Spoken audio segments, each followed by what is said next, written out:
settlement between banks.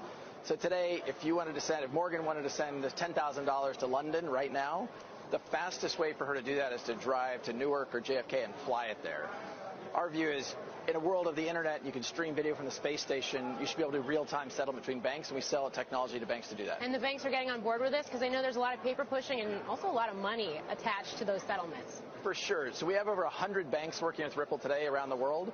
I think the vast majority of banks, like 99.9% of banks, actually are paying other banks, the kind of the global money center banks like JP Morgan or Citibank, to make those settlements.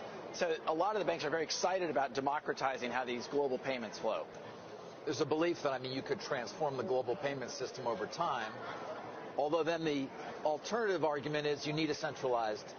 You can't have it decentralized, that it actually benefits from efficiencies. I would assume you come down in the latter. Yeah, for sure. I think anytime you can do something without that central counterparty, you're going to reduce friction, which is measured by time, cost, speed. So by removing that central counterparty and going direct from point to point, you can skip going from the Bank of David to the Bank of Morgan to the Bank of Mike. You just go directly to the Bank of Mike.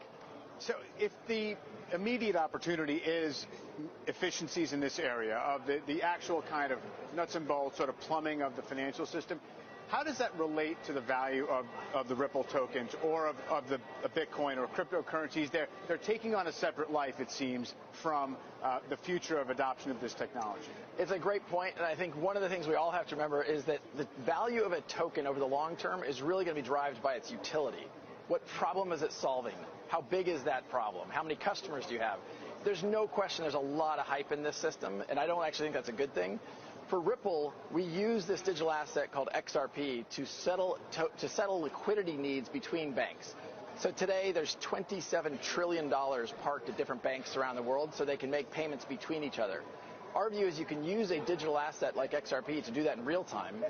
Because XRP has been so efficient, it settles a transaction about 3 seconds compared to Bitcoin. So it just passes through that currency for that period of time. That's correct. Yeah.